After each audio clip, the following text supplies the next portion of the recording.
চীনের বেশ কিছু অঞ্চলে বর্ষা এলেই কিছু মানুষের ভাগ্য বদলে যায়। যখন শান্ত নদীর পানি কয়েকদিনে ফুলে ফেঁপে ওঠে, তখন সৃষ্টি হয় তীব্র স্রোত। আর এই স্রোত যখন বনাঞ্চলের ভেতর দিয়ে বয়ে যায়, তখন বড় বড় গাছপালা উপড়ে পড়ে। বিশাল বিশাল গাছগুলো পানির স্রোতে ভেসে চলে আসে দূর দূরান্তে।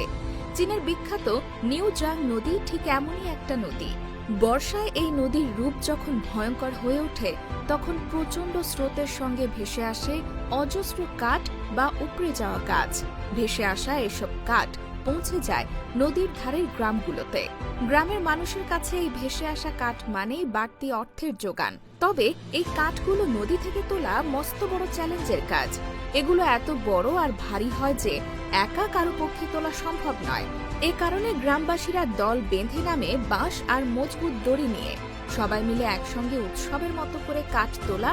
লক্ষ্য থাকে যত